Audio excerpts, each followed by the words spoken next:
I'd like to welcome everybody to another installment of the We Are Change talk show. I hope everyone had a nice Easter. It's been very busy here at the We Are Change studio. It's that time again where we start taking calls. On the line we have Angela, who is suffering from mold toxicity.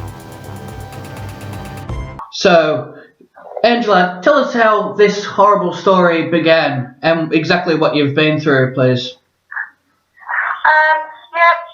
I went through a bad marriage breakup, bad period in my life, and there was me and my son, who was about 17 at the time. I got everything back together. I was homeless, staying with friends.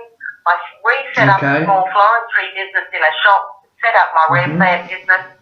Everything was going great. We got a public housing house. Yes. Excuse me. You're on a waiting list for that house? And promptly I got very ill. Had to close up the shop. Business losses, of course. Yeah. I didn't know what was causing me to be ill. Right.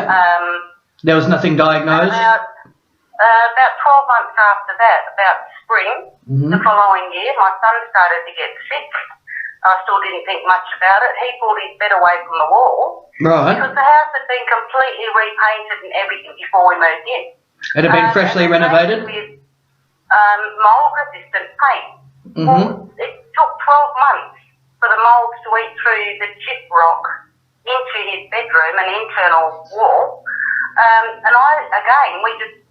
The landlord, Homes West, came and pressure tested the pipes, cleaned it up, repainted, changed some chip rock, and we thought that was all of it. And then 12 months later, I am so sick, I'm bedridden, chronic fatigue, chronic inflammatory response syndrome. Yes, that's a common symptom. Really desperate. That's a common. Again, his wall went mouldy, Right. and all of a sudden I realised that the mould was behind the walls, and it was becoming a big problem.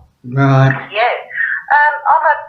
By trade, I'm a chemical analyst, and also work in pathology, doing microbiology testing. So you would have quite an understanding.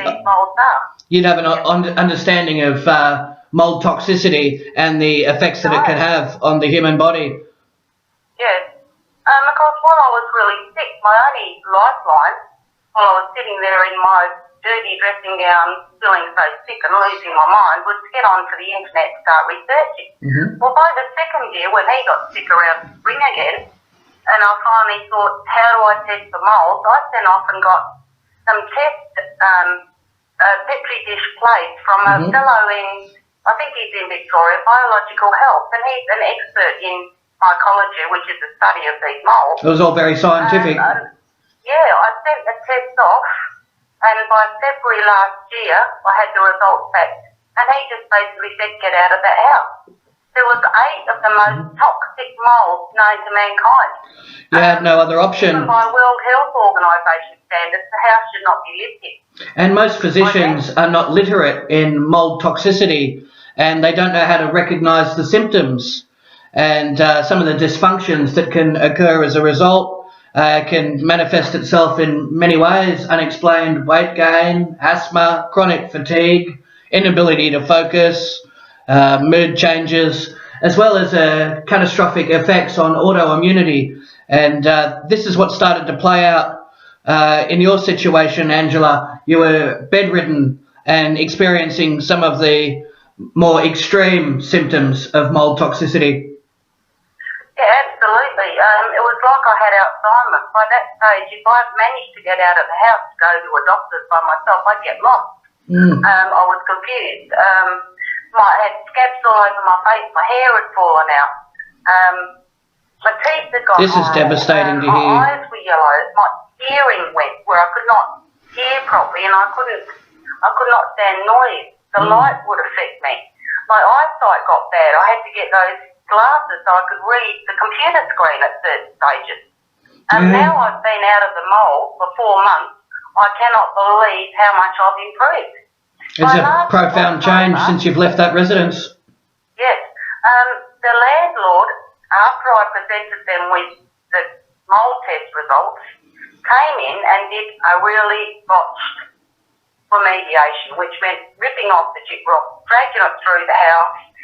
They did not even follow their own requirements of their own report, where they should have been in hazmat suits, everything bagged up, because the toxins from the mould are more dangerous than asbestos. They're more dangerous. That's right. They are very hazardous. Chemical residue. They're really bad. They're so minute. Yeah. So all they did was make it worse. Well, by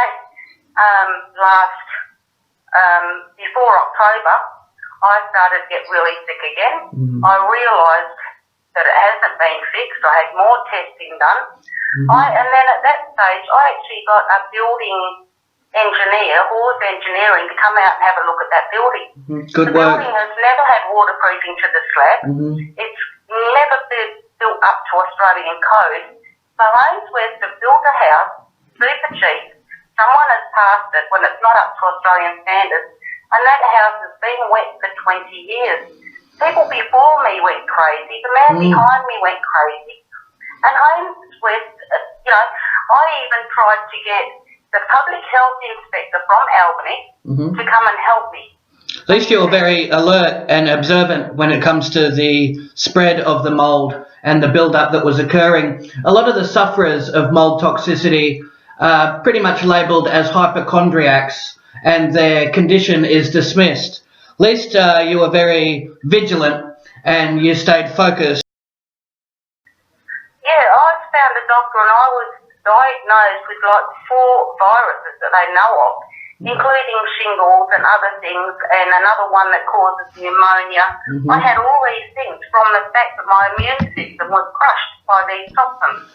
Right. Even now, I have gone to see a heart specialist. I've got tachycardia. My heart races when I lay down at night. It's a lingering problem. You're admitted to hospital for this? You can't sleep. Yes. So you can't sleep because your heart races, it wakes you up. He's been great. I've been to a lung specialist. Yes. And virtually says, no, you're fine. Your lung function is below average. You've got COPD. I said, I've never smoked in my life. I've had perfect health before. It is lung damage from the mould. But because they don't understand it, apparently to the lung expert, being below average is fine. I must be allergic to mould. I'm not allergic to mould. It's like being covered by spiders. I'm not allergic to spiders. But if they're redbacks, they all bit me. Yeah, it's going to kill me. Yeah, and especially when it's toxic. People, it's not the mould, it's the toxins from the mould. Exactly. And spores are commonly found in water-damaged buildings, and when it's allowed to grow, bathrooms, that's where the build-up usually occurs. Well, so that's the odd thing. The bathrooms and the walls were fine. The only indication I had of mould when I moved in was between the grout in the floor tiles was mouldy, and I scrubbed it off. Then I sealed it, so the mould didn't come back. But the mould, because of the mould-resistant paint, when they did this remediation 12 months ago and pulled the gyprock off the wall, I've got photographs. The colour of the mould said black, red, yellow, fluffy white mould. It's only where it had eaten through the wall that you can see the mould, and the black rings of the black moulds were starting to sporulate. But behind those gyprock walls, it's just complete mould. The wall, it's like a double brick house where they've saved on bricks and left holes, so the internal walls are bricks. The slab's constantly wet, so the water wicks up those walls. I'm glad you had the mould issue investigated. Gyprock over that, so the mould is all where you can't see it. That's why I couldn't see it. I couldn't see the mould. No, and it's breathed. That's right, and it's airborne, and you breathe it in, and once it's ingested, it becomes very hazardous when you inhale it. Inflammatory reactions, and this has caused you a cascade of health issues. And you were admitted to hospital over this, weren't you, Angela? I took 2 mattresses from that house when I moved out to another residence. My friend there was so sick sleeping on that mattress that was contaminated with the toxins, I called an ambulance. I was so sick, I ended up in hospital.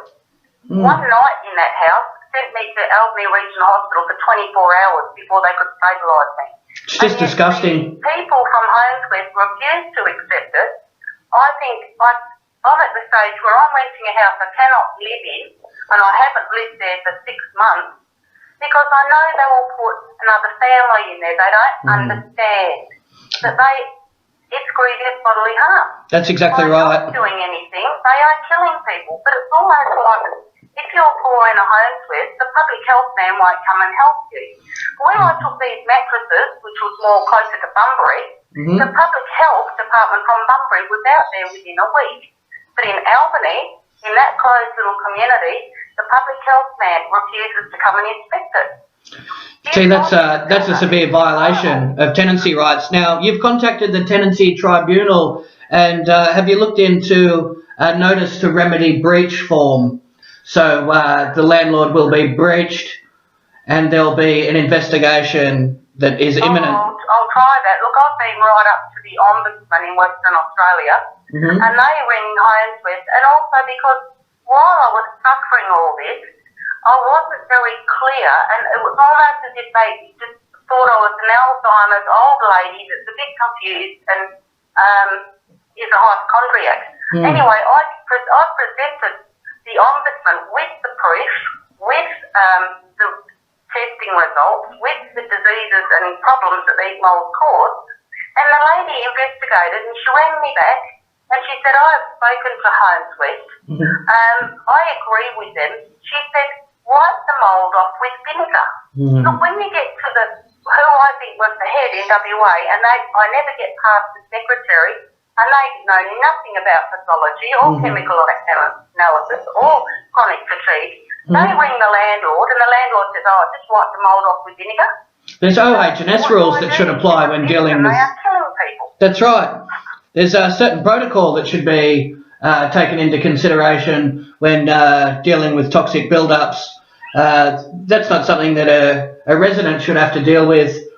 The liability rests with the landlord, and it just goes to show how greed came into play, and they were not willing to find a solution for this problem. And that's very sad that they wrote it off as potentially Alzheimer's or Parkinson's, because some of the symptoms are very similar when it comes to short-term memory loss, mood disorders, inability to focus. This is all from severe mold illness, which is what you were suffering. It's from being poisoned. Whatever the poison is, whether it be lead or from these toxins, or it affects your nerves, it affects everything, your eyesight, your hearing, and your immune system. And the thing, two of the molds out of those 6 or 7 were aspergillus mold. Well, besides the toxins that actually poison me and my son,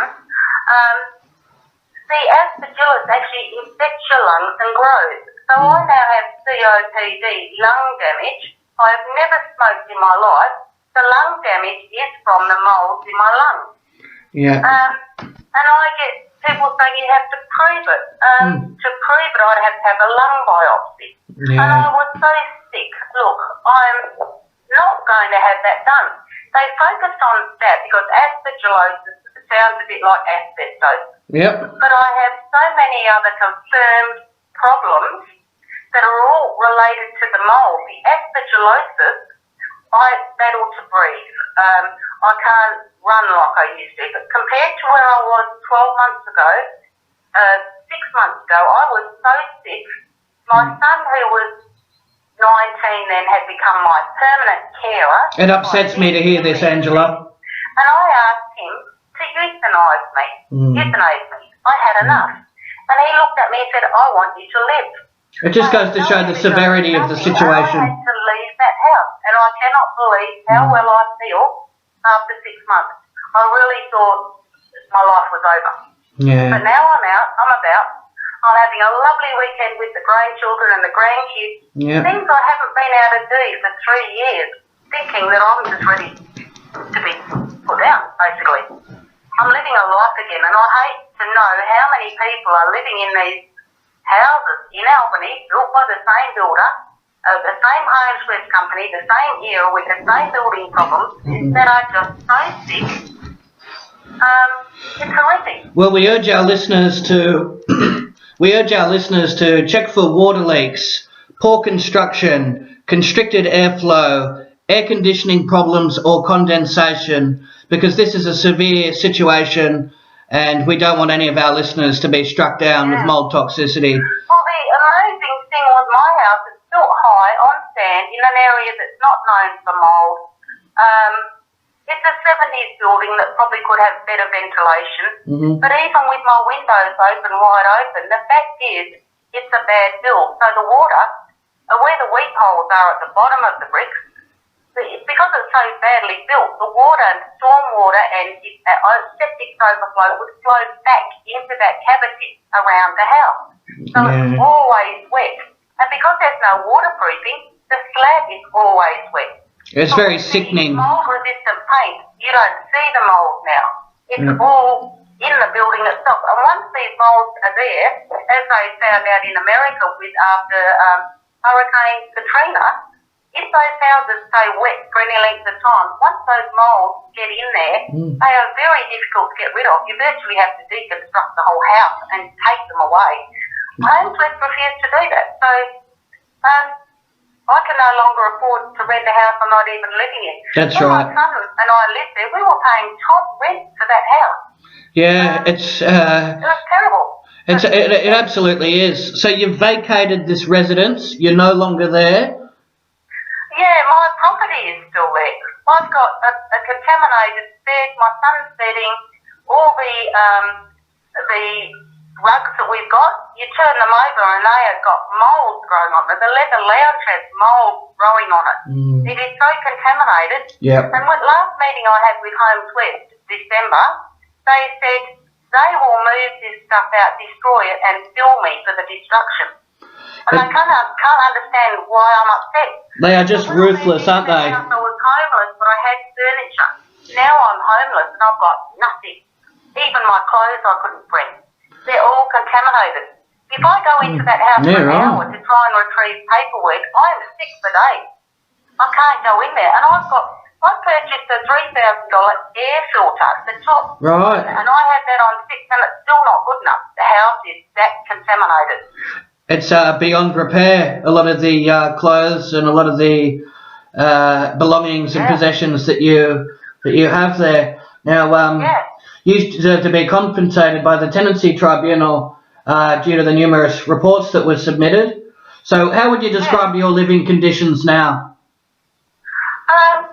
I live in a caravan on a vacant block of land. Okay. It's got no water, storage or power. And I'm happier than I've been for a long time. I'm healthy. My son has managed to move out and get his own house. Okay. After 4 months, he's improving, but he still has days when he's really sick. Okay, he was really fit and healthy. He was so sick during his time there that he couldn't even complete his final year at school properly. You're just sick and you don't know why, and it gets worse and worse and worse. And it's not until you do that test, which is like to remove yourself from the mould, that you feel good. And then as soon as you walk back into that house, you recognise that you get sick. The first symptom for me is always a headache. Yeah, and so you've got a very poor standard of living now, but at least you're not faced with any toxic build-ups that are going to be devastating to your health. To spend 2.5 years so sick, I couldn't sleep at night, my heart was racing, I couldn't focus, I couldn't remember, I couldn't eat, I was so sick, it's like torture. And if somebody... It's like a normal illness, it's torture. That's right, and if somebody had a immune system that was affected, they had immune system disorders, this could almost be fatal if they had to live in such conditions. Yeah, well, I had a pneumonia. Yeah. And 4 or 5 different viruses, because I went to a doctor who tested for these different things, which don't show up in normal blood tests. I thought I had Lyme. I don't believe I've got Lyme now. It's the same toxins from Lyme or from mould. It's the poison from the toxins that makes it so sick. And if someone had a compromised immune system, they could very well die from that. It's not ordinary mould. It's not the mould that you wipe off your windows. It's a deadly mould that inhabits houses. Yeah. That's right. And so you've where do you sit with the tenancy tribunal now? Are you waiting for any paperwork that's going to be submitted? Look, I've tried everyone and no one wants to know. The tenancy tribunal, I tried them and they refer me to someone else and they refer me to someone else. Legal aid won't help me. The community legal service won't help me. It all just ends up going back to the homes with Louise, who is and it's all with her. Well, we'll do our best to help you here at We Are Change. Yeah, no one will help me. I've tried lawyers, it's like the problem doesn't exist. And I've got the proof that it does, but no one will listen. Even Minister Tinley, our housing minister, I've written to him and tried, and I still get the same response. His secretary or whatever has checked with Home Twist and they recommend I wipe off the mould with vinegar. It's just, I feel like this, They are very callous, the way they've dealt with your situation, and it definitely needs to be reviewed. Well, look, I'll see what I can do from my end. Give me the money, so the guy from Home Twist who does compensation, I chatted to him a couple of weeks ago. He said to me, if the aspergillosis on your lungs kills you, we will give you $15,000. I said, my bedding and furniture is $20,000. I said, but, I prefer the $15,000 now, so I've got a bed to die in. They are just heartless, aren't they, Angela? That's the truth. That's the truth. A life is not worth anything, but, to not even have a bed to sleep in because it's so contaminated in a house that I've lived in for 3 years where they poisoned me. And they're going to get rid of my contaminated property and bill me for it.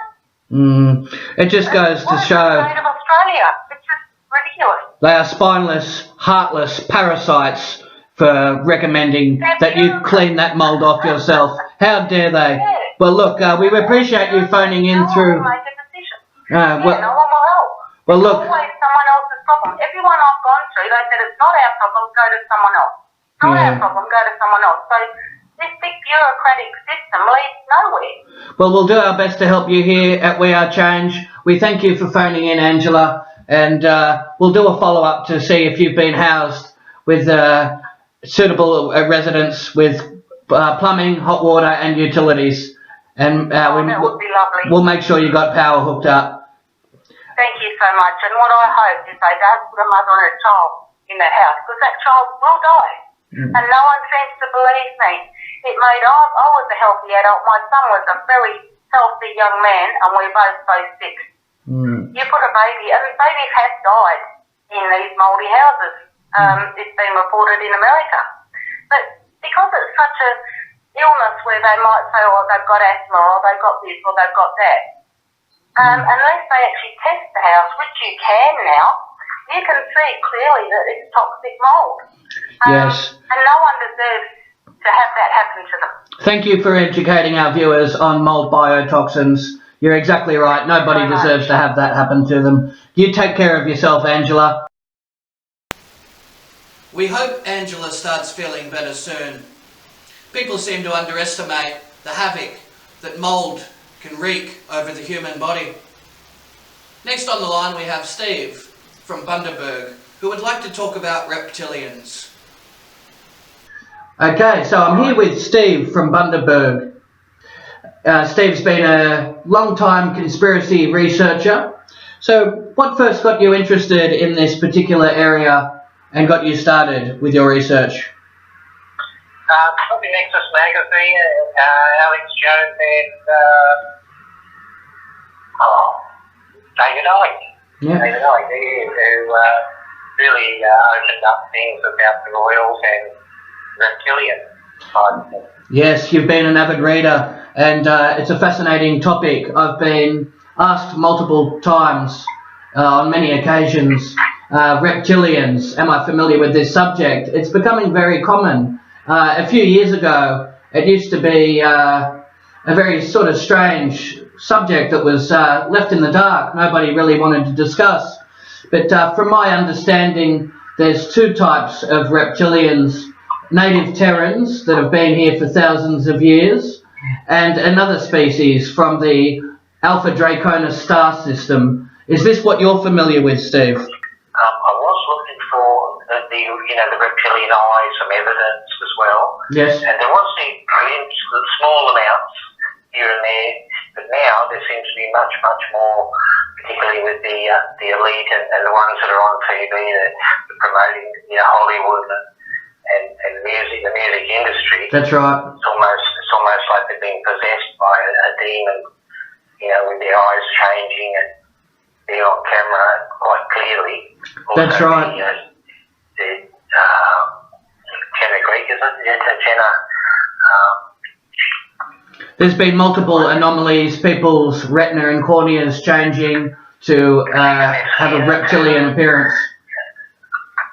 Some of the ones where they change their skin changes to reptilian as well. Yep. And now I've seen a few good shots with George W. Bush and George Herbert Walker Bush. Yep. And George Bush Jr. himself, he looks very lizard-like in a couple of films where he's dancing and so forth. And even his wife, Laura, the eye, yes, a definite reptilian eye slot at certain times. It's overwhelming. It's undeniable. And when the frequencies change... One on a Jesse Ventura yep. film, and he was looking, wanting evidence too, and there was a young woman there and said that her girlfriend had noticed her shape shifting in her sleep, and she definitely said that Jesse, of course, he wouldn't take any rubbish, and he wanted definite proof, and the girl's eye changed to a reptilian right there on his film. It seems like they cannot control the shape shifting when they are asleep. That's one time when they just they cannot properly handle that. It's uncontrollable.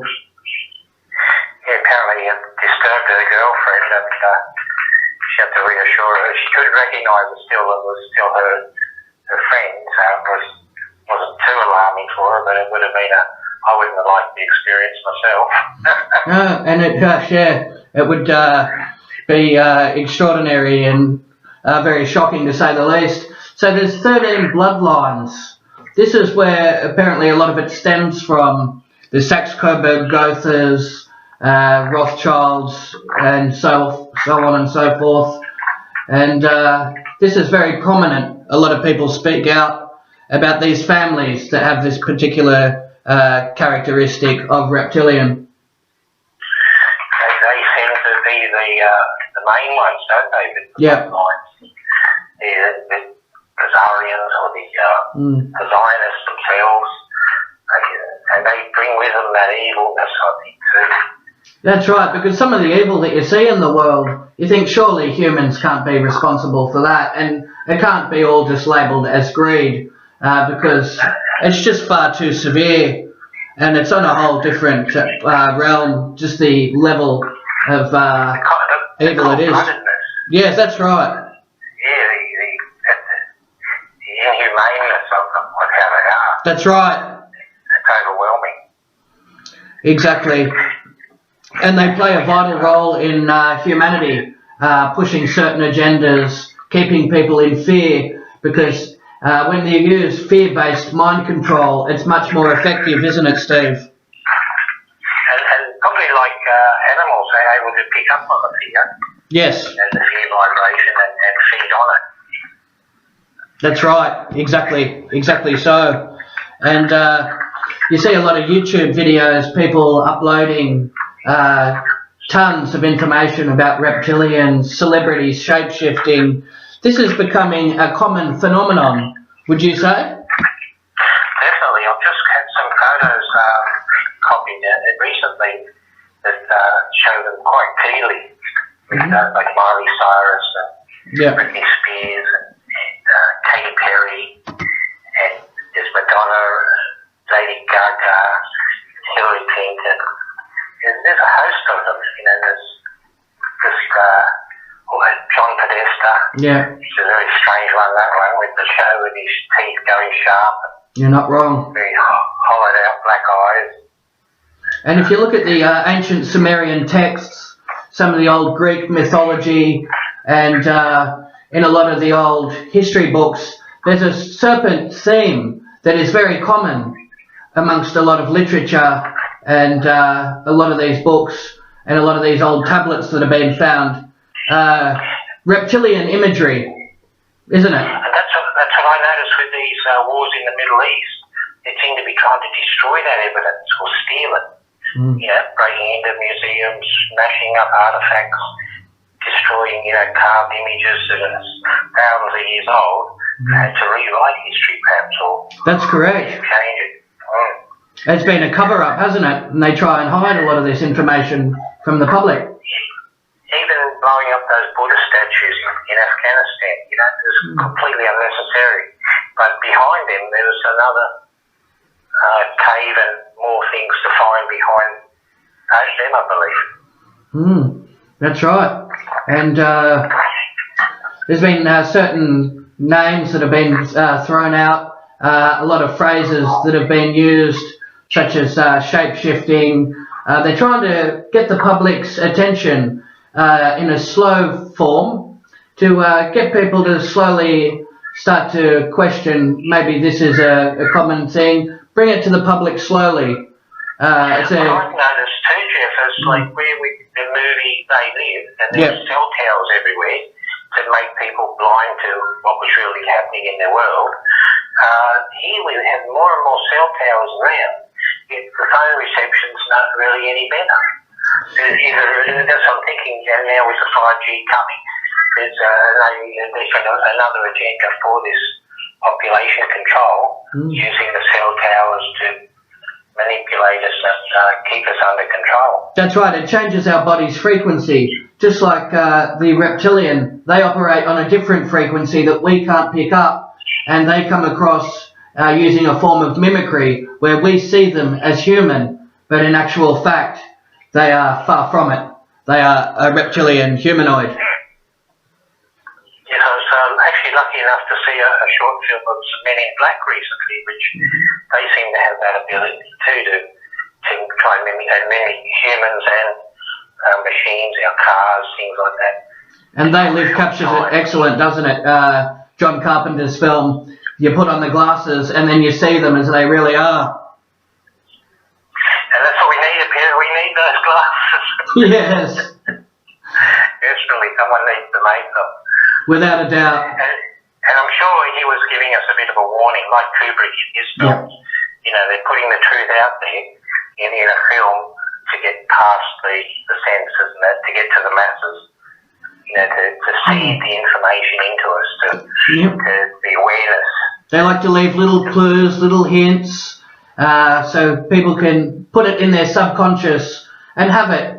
Not something that they think about often, but it's just there, a little thought that keeps them questioning reality. And like I was mentioning to you the other day about Zoe Daniels on the ABC, the way she blinks and the things she covers, she's covering the terrorism and giving the half-truths and blinking 3 times as much as what we would blink.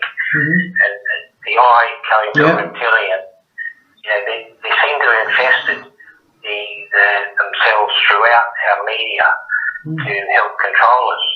And you see in a lot of these MK Ultra breakdowns when mid-interview, all of a sudden the interviewee goes and starts to freeze or goes into some sort of state of hypnosis or ramblings that make no sense. It's a fantastic one. Yes. You've seen that one where he's getting I have. put on and he suddenly becomes like a robot or he's in a complete trance. Yeah, and then other times they're being interviewed and they just stop talking, they just can't speak. They're motionless for minutes. It's scary. It's almost like a split personality kicks in some of these cases. Yeah, there's a lot of dots that need to be connected, and once you start connecting these dots, the tapestry starts to reveal itself. You can start to see the secrets emerge, the cover-ups, and you can look at the world with new eyes.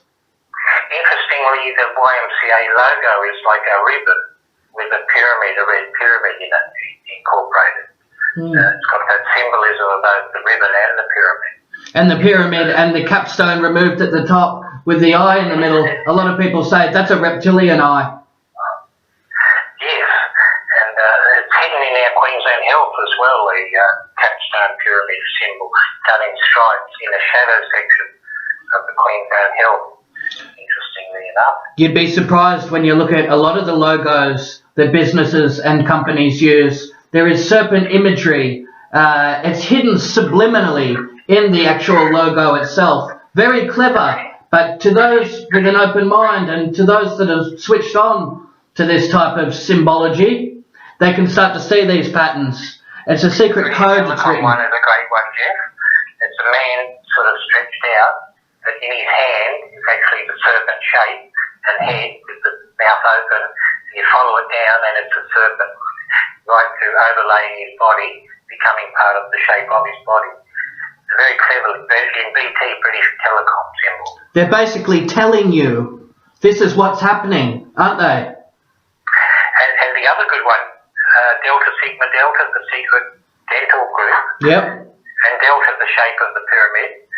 But also they've got the all-seeing eye and the skull and bones in their symbol on their crest, showing the order of death. Exactly. To them, and they push the fluoride in the water and the mercury in the fillings. That's right. They love filling us with poisons, and the vaccines are full of it. The teeth will be filled with water. They're trying to throw it at us everywhere. And when you actually start to switch on to this agenda, and when your eyes are open, you can start to distinctively tell, okay, now this symbology, this symbolism looks very satanic, it looks very reptilian. I might avoid this particular company because they could be delving into the occult. Definitely, you can see, once you're aware of it, you'll see the symbols everywhere, hidden very cleverly in their logos. And the logo is a very interesting word meaning truth. There it is in the logo itself, hidden there, just in plain sight. Once you're aware of it, you can look for it. That's right. Well, and I think that's one of the reasons with the fluoride in the water is to close the pineal gland off and close our awareness. That's exactly right. Shrink part of the brain so that we are closed to it and oblivious and go on like mindless zombies. That's right. Work and die. And if you actually look at some of the medical exams people have done on the pineal gland itself, someone that's been drinking fluoride habitually for many years, the actual pineal gland will be crusted over, whereas someone that's healthy, they'll have no signs of any malfunctions or any cartilage or brain tissue that's been bruised or damaged. It's definitely a big deception there going on with the fluoride. Even calling it fluoride instead of poison. Sodium fluoride. Most people think it's calcium fluoride they're putting in the water or natural fluoride, but it's actually an industrial waste, as you probably know. And often from the chimney stacks in China, which is even loaded up with more heavy metals and so forth. But I know one guy said the best way to get rid of it is filter it through the human kidneys. So let's put it in the water supply. And this book, where the town without a toothache, was one of the biggest cons Alcoa did to con governments around the world to putting fluoride in their water supply. And dentists even admit themselves that they don't see any great benefit to administering fluoride for dental health. They've actually done tests, they've done studies, and the non-fluoridated candidates, their teeth was just as good, if not better, than the people that have been using fluoride in their toothpaste and dental treatments. There was a great one in North America and in Canada where they used 49,000 people for the research, and they found that the unfluoridated areas, the people had better teeth. Exactly right. The ones that had yellow mottled teeth. But it's not only that, it's the bone cancers and the pineal gland, all these other things that affected people. It's not about your teeth, because drinking it doesn't help your teeth. No. You've got to actually put fluoride on topically and brush it on or whatever. But it's no good drinking the stuff. There is no benefit to ingesting fluoride whatsoever. And when people are at an adult stage, there's no benefit either.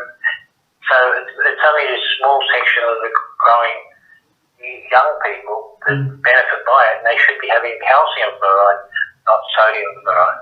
What angered me was they were selling children's water for toddlers, and it said with added fluoride. Oh, no. And the toothpaste toothpaste too, the children's toothpaste, they have one now without the fluoride, but they're in such a danger of swallowing the stuff. And they're giving themselves such a toxic dose. That's exactly right. It's poison. Nice for them. That's right. It's the main ingredient in rat poison. Yeah, that's what they think of it. We're just rat. Exactly. Yeah. Well, it's very deceptive what's happening to the state of mankind. There is evidence to support that there is a reptilian species at work that's corrupting our planet and working against us. I want to thank you very much for your time today, Steve. You've touched on a subject that not a lot of people are aware of. So, that's very good, and we really appreciate that here at We Are Change. Thank you very much. Thank you, Jeff. Appreciate it. We'd like to know what you think about reptilians in the comments section. Once again, we advise our viewers to check their house for mould. And tune in to another episode of the We Are Change talk show, where we expose corruption, one episode at a time.